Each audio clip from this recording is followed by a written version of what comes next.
Olá pessoal, tudo bem? Sou o professor Everton, professor de Química.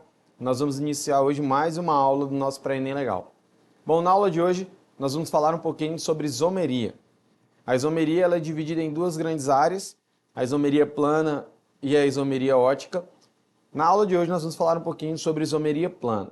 Bom, o que é um isômero?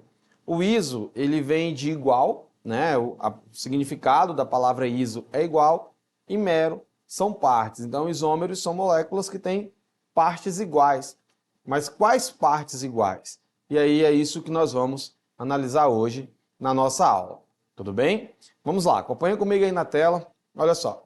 Bom, eu tenho os isômeros, né? Eles são compostos diferentes, que eles vão apresentar obrigatoriamente a mesma massa molecular, a mesma fórmula molecular, mas eles devem ter na sua estrutura algum aspecto diferente. Então, olha só, para uma molécula ser considerada isômero, ela precisa ter um comparativo. E esse comparativo, ele obrigatoriamente deverá apresentar a mesma fórmula molecular. Então, eu não posso ter uma diferença na fórmula molecular. Mas algo nessa molécula pode ser diferente. Pode ser a estrutura molecular, pode ser a geometria molecular, pode ser a posição de alguma ligação ou insaturação, e é o que nós vamos acompanhar hoje.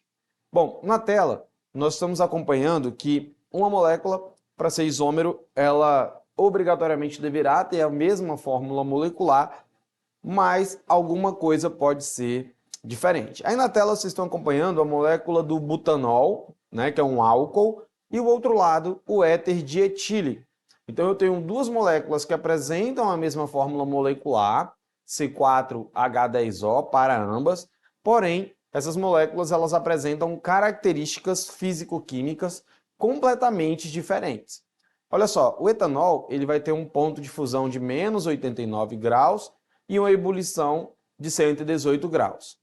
Já o éter ele vai ter um ponto de fusão de menos 116 graus e um ponto de ebulição de 35 graus. Bom, isso não é relevante para a gente, tá, pessoal? Para essa aula de hoje, o que mais importa é você ter uma consciência de que uma molécula, para ela ser considerada um isômero, ela precisa obrigatoriamente ter a mesma fórmula molecular, mas algo na sua estrutura precisa ser também de maneira obrigatória diferente. No caso que nós vimos agora há pouco, nós tínhamos um álcool, então uma função orgânica álcool, e o outro lado um éter, uma função orgânica éter. Então, qual é a diferença dessas duas moléculas? Elas têm a mesma fórmula molecular, C4H10O, mas a diferença está na função orgânica que cada molécula representa. A primeira representa um álcool e a segunda um éter, e isso faz com que elas sejam completamente diferentes, tudo bem? Vamos seguir. A isomeria ela pode ser dividida em duas áreas, ela pode ser uma isomeria plana, que ela vai mexer com a parte estrutural da molécula, com o desenho da molécula, e ela pode ser uma isomeria espacial, que é o que vai mexer com o plano rotacional dessa molécula, um plano tridimensional para essa estrutura. A isomeria plana, que é o que nós vamos ver hoje nessa aula de agora, ela trabalha o seguinte, ela pode ser um isômero de cadeia, um isômero de posição, um isômero de compensação, um isômero de função ou uma tautomeria, que nós vamos chamar de tautômero. Então nós vamos ver esses 5 tipos de isomeria na aula de hoje. Bom, a primeira isomeria é a isomeria de cadeia. Então, quando que um composto ele é isômero de cadeia de outro composto? É necessário que haja apenas uma mudança na classificação das cadeias para que elas sejam consideradas isômeros de cadeias. Como, por exemplo, eu tenho ali uma molécula que ela é C4H10 e ela vai ser uma cadeia aberta, normal, e em outro momento ela é uma cadeia aberta e ramificada. Lá quando nós estudamos os hidrocarbonetos, nós vimos que as cadeias carbônicas elas podem ser classificadas de 4 maneiras, né? Ou ela é aberta ou fechada, ou é normal ou é ramificada, ou saturada ou insaturada, ou ela ainda pode ser homogênea ou heterogênea. Se alternar alguma dessas classificações de uma molécula para outra, essa molécula será então um isômero de cadeia. Porém, é necessário que elas obrigatoriamente apresentem a mesma fórmula molecular como nós podemos acompanhar aí na tela. Olha só. Então, eu tenho uma molécula que é C4H10. Então, a primeira ela é normal e a segunda ela é ramificada. Então, isômero de cadeia. O segundo exemplo, eu tenho uma fórmula molecular C4H8O2 e o outro também uma cadeia normal e agora uma cadeia ramificada. Um outro exemplo, C5H10. Então, nós temos uma cadeia insaturada e agora nós temos uma cadeia saturada. Mas percebam também que a primeira cadeia ela é uma cadeia aberta e a segunda é uma cadeia fechada. Como essas cadeias elas têm o mesmo número de carbonos e os mesmos números de oxigênios e hidrogênios, elas são isômeros, nesse caso, isômero de cadeia. Bom, já a isomeria de posição é necessário em que haja uma troca na posição de 3 fatores. É importante mudar a posição da função, da insaturação e da ramificação. Mas, professor, como que é mudar essa posição? Mudar essa posição é sair daquela posição da nomenclatura. Por exemplo, 2-metilhexano. E aí nós vamos para um 3-metilhexano. Então, o que aconteceu? Eu mudei apenas a posição da ramificação. Ela saiu do carbono 2 e foi agora para o carbono de número 3. E aí nós trocamos a posição da ramificação, então ela é classificada como isomeria de posição. Mas pode ser trocado também a posição da função e a posição da insaturação. Vamos ver na tela, olha só. Na tela de vocês, nós estamos acompanhando que eu tenho ali um álcool no carbono número 1, né, um propanol, e aí esse álcool agora ele foi para o carbono de número 2, um propan-2-ol. Então, troquei a posição da função, troquei a posição da hidroxila. Outro exemplo, eu tenho um C4H8, um but-1-eno, uma insaturação no carbono de número 1, e aí essa insaturação agora ela vai para o carbono de número 2 e passa a ser um but-2-eno. Perceba que eu troquei apenas a posição da insaturação sem alterar a fórmula molecular que continua intacta C4H8 para as duas moléculas. Um outro exemplo, eu tenho um C4H6Cl, uma cadeia onde eu tenho os cloros na posição 1 e 2, e quando eu vou para a segunda cadeia, eu troco esses cloros agora para a posição 1 e 3. Então, eu também tenho isômero de posição, tá? Então, trocou um desses fatores, ramificação, insaturação e função, a molécula ela vai ser classificada como isomeria de posição. O próximo isômero é um isômero de compensação. Bom, um isômero de compensação ele pode ser também chamado de compensação ou metameria. O que é essa isomeria de compensação? É necessário que haja uma troca do heteroátomo. Então, é muito comum a gente confundir isomeria de compensação com isomeria de posição. Porque na compensação também se troca de posição, mas é necessário que essa posição que seja trocada seja a posição do heteroátomo. Então, para sua cadeia ter uma isomeria de compensação ou uma metameria, é necessário que essa cadeia primeiro seja uma cadeia do tipo heterogênea, tá? É necessário que tenha na estrutura dessa cadeia um heteroátomo. Então, como que fica uma cadeia que apresenta isomeria de compensação? Olha só, tem uma molécula, C4H11N, perceba que a fórmula molecular não muda, ela não é alterada, e aí eu tenho um nitrogênio no carbono de número 1, sendo um heteroátomo, e quando eu vou para a segunda cadeia, esse nitrogênio ele passa para o carbono de número 2. Então perceba que houve uma troca na posição do heteroátomo. Quando isso acontece, nós temos uma compensação ou uma metameria. Mas reforçando, é necessário que haja a troca do heteroátomo. Próximo exemplo, nós temos um C4H10O. Perceba que o oxigênio ele está no carbono de número 1 e na próxima molécula ele também vai para o carbono de número 2, também trocando a posição do heteroátomo e evidenciando então a compensação.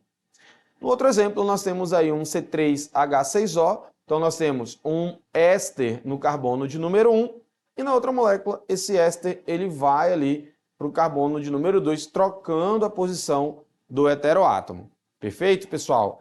Então, não podemos esquecer, a isomeria de compensação troca-se a posição. O próximo isômero, ele é um isômero de função. Nesse caso, a função ela é alterada. E aí nós temos alguns exemplos de isomeria de função. Porém, os mais importantes são quando as funções elas são convertidas em outras. Por exemplo, o isômero funcional do álcool é sempre o éter. O isômero funcional da cetona é sempre o aldeído. O isômero funcional do éster é sempre o ácido carboxílico. Então, essas funções orgânicas, elas se repetem. Mas quando que elas se tornam isômeros? Foi o primeiro exemplo lá do início dessa aula. Quando uma função orgânica, ela se converte em outra. O primeiro exemplo que nós vimos foi um álcool sendo convertido em éter. E aí nós vamos ter um isômero de função. Mas nós podemos ter um aldeído sendo convertido em cetona, também é um isômero de função. Mas também podemos ter um ácido carboxílico sendo convertido em um éster, também um isômero de função. Se você ainda tem dúvida sobre as classificações das funções orgânicas, nós já temos uma aula disponível. Essa aula está nas nossas plataformas, então acesse nossas plataformas, assista a aula de funções orgânicas oxigenadas e nitrogenadas, e aí a gente consegue compreender perfeitamente como que essa isomeria de função ela funciona. Então, de modo geral, a isomeria de função é necessário que haja a troca de uma função orgânica. Como eu falei para vocês, o álcool pode virar um éter, como um aldeído pode virar uma cetona, e como um ácido carboxílico pode virar um éster, perfeito? E aí nós temos um isômero de função. A próxima isomeria seria uma isomeria de tautomeria. Essa tautomeria, pessoal, ela é uma isomeria onde eu vou ter uma tautomeria que pode ser aldoenólica ou cetoenólica. Essa tautomeria é quando eu mudo as duas funções. Então, quando o enol ele vira um aldeído, é uma tautomeria aldoenólica. Então, quando o enol vira uma cetona, nós temos uma tautomeria cetoenólica. É o que acontece, por exemplo, nos isômeros de função da glicose e da frutose.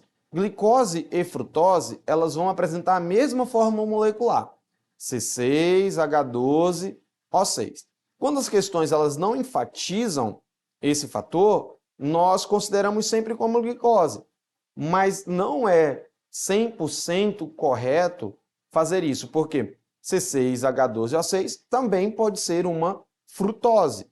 Então a questão ela tem que especificar de que substância nós estamos falando, se é de uma cetose ou se é de uma aldose. Cetose vai apresentar a função cetona proveniente de uma tautomeria cetoenólica, então o enol foi convertido em cetona, e uma aldose vai apresentar a função aldeído, onde eu tenho uma tautomeria do tipo aldoenólica, onde um enol ele foi convertido em um aldeído.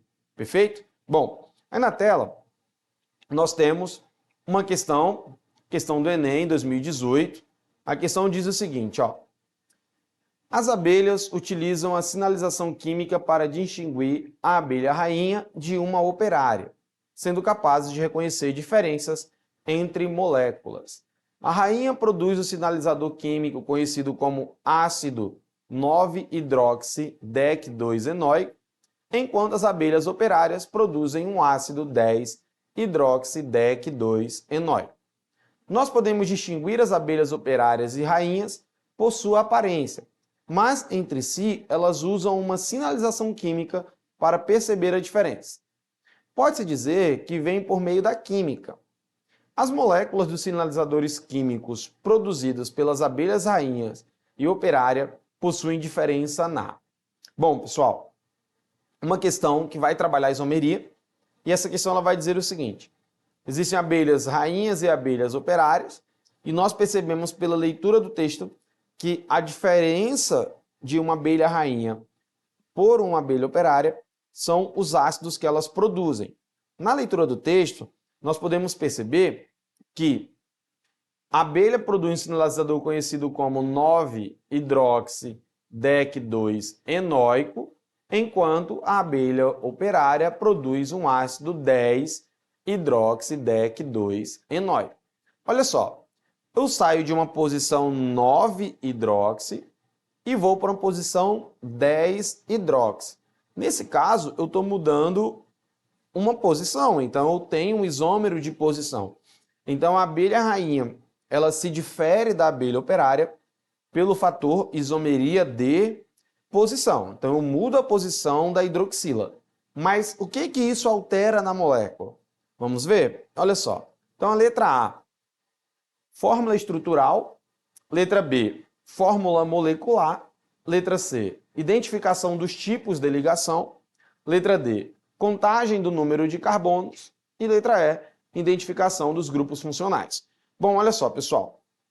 O que nós temos aí? Nós temos na tela a molécula da abelha rainha, que é o ácido 9-hidroxi-2-enóico, e a molécula da abelha operária, que ela vai ter o ácido 10-hidroxi-2-enóico. O que mudou ali, pessoal? Eu não posso mudar a fórmula molecular, porque se eu mudar a fórmula molecular, eu não estou falando de isomeria. Eu não posso mudar a identificação dos grupos funcionais, porque eu tenho 2 ácidos e um álcool.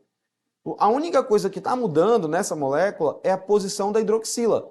Perceba ali que na abelha rainha a hidroxila está no carbono de número 9 e na abelha operária a hidroxila está no carbono de número 10. Logo, nós vamos ter uma mudança na fórmula estrutural, que é o que a isomeria traz para a gente. Ela não muda a fórmula molecular, ela muda apenas a fórmula estrutural. Nesse caso, para ser bem específico, nós temos uma isomeria de posição, tá? Está mudando apenas a posição da função, no caso, a posição da hidroxila, que simboliza a função álcool. Perfeito? Então, letra A, nosso gabarito. Vamos à próxima questão.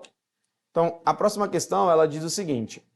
É uma questão do nosso livro 2, tá? Nosso livro 2. Essa questão é a questão número 6 e ela pode ser encontrada na página 202. Vamos lá, então. O alecrim de serrote é uma espécie endêmica do semiárido nordestino e distribui-se amplamente dentro da caatinga. A planta possui grande resistência à seca e às altas temperaturas, somente perdendo as folhas após um longo período de estiagem. Suas folhas são bastante usadas nas infecções da garganta e da boca e no tratamento da acne e caspa. São ricas em um óleo essencial que apresenta forte ação antimicrobiana contra fungos e bactérias devido à presença dos nanotorpenos aromáticos isoméricos carvacol e timol. O carvacol e o timol são isômeros D. Então, mais uma questão que vai trabalhar a isomeria. E aí nós temos a molécula do carvacol e a molécula do timol. Então, essas duas moléculas estão presentes no alecrim de serrote. Ao analisar as duas moléculas, elas podem ser isômeros de que tipo? Então, a letra A vai dizer o seguinte, isomeria de cadeia, a letra B, isomeria de função, letra C, isomeria de posição, letra D, tautomeria e letra E, composição. Bom, a letra A, isômero de cadeia. Estamos percebendo aí alguma mudança na estrutura da cadeia do carvacol e do timol? Dá para analisar alguma diferença? Olha só na tela, as moléculas elas parecem ser idênticas, né? Eu não vejo ali funções nenhuma. Eu tenho carbonos, eu tenho ali a função fenol, então as duas moléculas têm a função fenol. Isômero de função, letra B. A função ela é a mesma para as duas moléculas, ó. Tanto o carvacol quanto o timol, eles têm isômero, mas a função ela é a mesma, é a função fenol, hidroxila no aromático. Letra C, posição. Conseguem perceber que a hidroxila ela troca de carbono, né? Então, quando eu troco a hidroxila de lugar, eu estou trocando a função de lugar. Então, eu tenho o isômero de posição. Então, tá aí nosso gabarito, pessoal. Uma questão tranquila, só analisando a estrutura molecular, apresenta a mudança de posição da hidroxila, então nós temos um isômero de posição. Tautomeria não é, porque eu não tenho um enol virando cetona ou virando aldeído, e compensação, eu não tenho um heteroátomo mudando de lugar. Por isso que nosso gabarito ele é letra C. Tudo bem, pessoal? Então, essa foi nossa aula de hoje. Obrigado por ficarem até aqui. Para essas e outras aulas, acessem nossas plataformas.